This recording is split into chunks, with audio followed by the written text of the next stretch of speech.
all about encouraging, loving, and evolving. It's your girl Leela, and today, let's talk. As you all know, or if you don't know, now you will find out that I did put out a video and I did send out some direct messages asking, what should we talk about on Words to Live Again? What should we talk about? Do you have any stories to share? Any testimonies to share? What would you like to share on Words to Live Again? And thank you all for the responses. Thank you all for the direct messages. Thank you all for the emails. I really appreciate it, and I do see it. If I did not reply back, I apologize, but I will be replying back to your email. However, today, the special shout out goes to Sister Jamila. Sister Jamila, I just want to say thank you so much for your support. Thank you so much for responding and sending a response of what to talk about. And without further ado, let's get into the video. So, Sister Jamila said how people are struggling with their identity and what God has to say about it. Now, as you see, I have some notes. I got some notes, y'all, because I wanted to make sure this is a very serious topic, and I want to make sure I hit right points, and we'll see where this goes. But when I had read that response, I was like, oh my goodness, that's such a good response. And not only was that such a good response or a good thing to discuss here on Words to Live Again, but as well, it's so many different ways to respond to it, because there's so many different people that are struggling with their identity in many different ways. And let's get into it. So for me, one of the ways that I chose to discuss this identity crisis that we are seeing here today is, first, my personal, tell me what you think. Tell me what you think in the comments before I say what I have written and what I have studied upon, because she did say, what does God have to say about it? So we're going to make sure we're going to put, what does God have to say about it? We're going to make sure we discuss, what does God have to say about it, okay? So, I said, one major issue that we're seeing is the lack of not wanting to grow up. The lack of not wanting to grow up. There's so many different adults that are still acting like children. And if we have adults acting like children, the children that are growing have no direction. They don't have no direction. They don't know what to do, what not to do, because the one that's supposed to be leading them is still acting like a child. And not only that, it's like, when you don't have no direction, when you don't have no, for a better lack of word, an identity, or no one raising you up in the way you should go, everything you see going on around you, you're going to want to involve yourself into it, right? You're going to want to dab on a little bit on this and a dab a little bit on that. Why? Because you don't know where you belong. You don't know who you are, and the one who's supposed to be showing you or helping you discover that, they don't know who they are themselves, right? So that's my first response to that, because people just, they don't know how to identify. And let's go into my next thing. My next point that I want to make sure I made with you all is how, in order to discover your identity, you have to know who created your identity, right? You can't, put it, for a better lack of words, I can't be like, I can't say I know how to program something without looking up I can't program something without looking up how to program it, right? I can't be like, oh, okay, y'all I'm not a builder.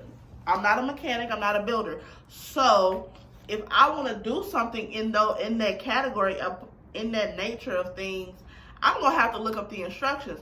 I'm going to have to learn or see what I have to do and what, I have to see my ins and outs, right? That's usually how it goes when you're building something that you've never built before. When you're building something that you've never built before, you have to look up the instructions and figure out, read how you are supposed to build this, whatever it is. If it's a table, if it's a robot, if it's a parts on a car, whatever it may be. A first time doing it, you're going to have to learn how to do it the correct way, or else it's going to crumble. And it's funny I use those type of words because I said the lack of not knowing God or loving him for who he is plays a big part in this identity crisis that we're facing. It plays a big part. When you don't know who God is, when you don't have an understanding of who God is, or you don't truly love him, because there is some people, we're not going to just talk about the worldly people, because there is some people in Christ, there is some people that go to church every Sunday and they proclaim to love the Lord, but when you don't truly love him, your identity is going to be exemplify that. Why? Because you're going to be doing everything else but the ways of Christ. If you love God, you should not be doing the ways of the world. You should be doing the ways of Christ.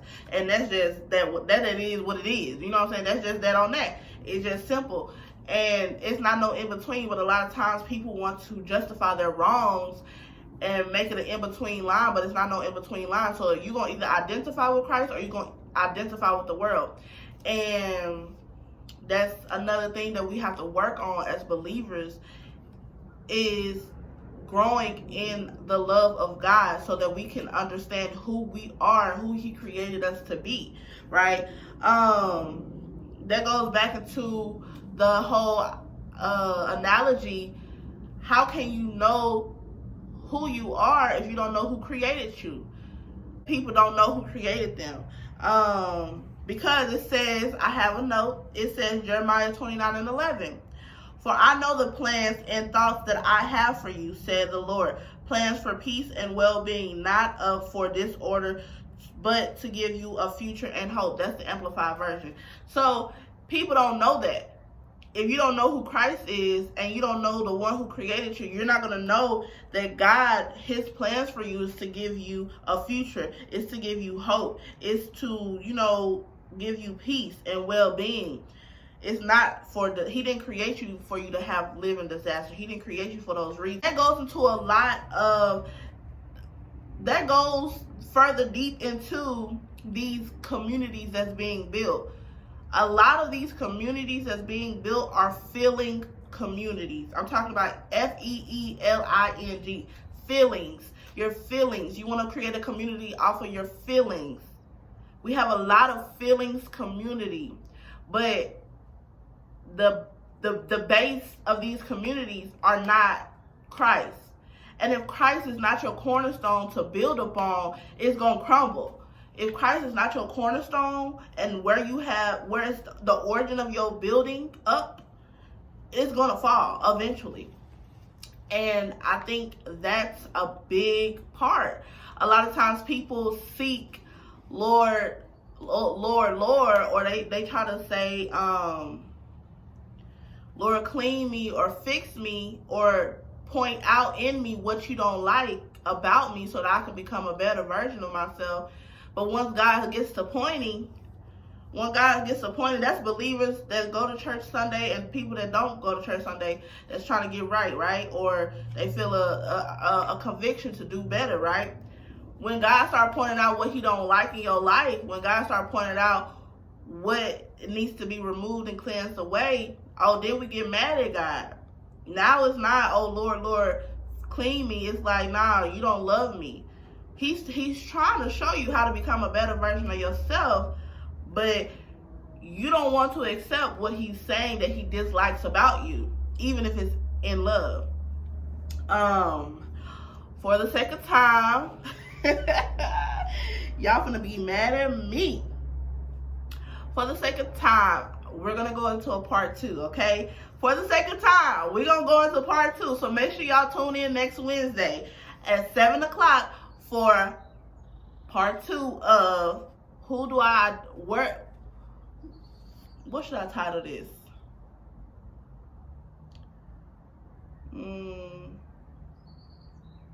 What do I identify as? No. What's my identity? No. What should I title this? Who do I identify?